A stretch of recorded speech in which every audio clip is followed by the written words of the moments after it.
சிம்மம் ராசிக்கான குரு பெயர்ச்சி பராபவ வருடம் வைகாசி மாதம் 12ஆம் தேதி, ஆங்கில தேதிக்கு 26 மே மாதம் 2026 செவ்வாய்க்கிழமை பகல் 11:07 சூரிய உதயாதி 12 நாழிகை 49 வினாடிக்கு உங்கள் ராசிக்கு 11ஆம் இடமான மிதுனத்தில் நின்ற குரு பகவான் உங்கள் ராசிக்கு விரயஸ்தானம் என்று சொல்லக்கூடிய 12ஆம் இடத்துக்கு உச்சம் பெற்று சஞ்சரிக்கப் போகிறார்.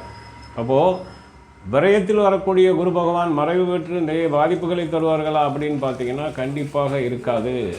அவருக்கு 3 விசேஷ பார்வை உண்டு, 5, 7, 9 என்ற பார்வைகள். அதன் அடிப்படையில் பார்க்கும்பொழுது சிம்மத்திற்கு சுகஸ்தானம் என்று சொல்லக்கூடிய விருச்சிகம், அந்த விருச்சிகத்தை அவர் 5ஆம் பார்வையாக பார்க்கறதுனால சுகத்திற்கு குறைவு இருக்காது.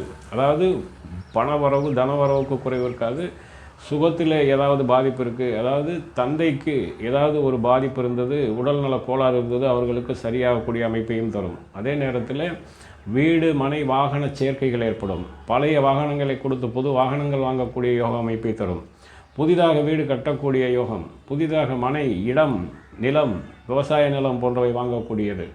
விவசாயம் செழிக்கும். விவசாயம் செய்பவர்களுக்கு விவசாயிக்கு அபரிமிதமான ஒரு நல்ல வரவு கிடைக்கப்பெறும், நல்ல மகசூல் கிடைக்கப்பெறும், அதன் மூலம் நல்ல லாபமும் கிடைக்கப்பெறும். அது மட்டும் இல்லாமல் உங்கள் ராசிக்கு 6ஆம் இடமான மகரத்தை குரு பகவான் சப்தம பார்வையாக பார்க்கறதுனால நோய் எதிரி கடன் என்று சொல்லக்கூடிய நோயினால் பாதிப்பவர்களுக்கு இந்த நோய் பிரச்சனை தீரும்.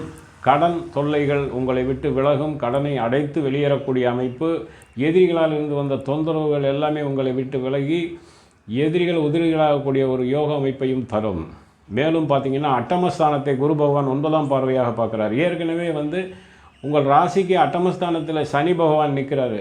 அட்டம சனியினால் இருந்த பாதிப்புகள் மாறும். குரு பகவான் பார்வையினாலே அட்டம சனி சும்மா நிற்பாரே தவிர அவர் எந்த பாதிப்பையும் தரமாட்டார். அட்டம சனியினால் இருந்து வந்த பாதிப்புகள் இந்த ஒரு வருட காலத்துக்கு இருக்காது.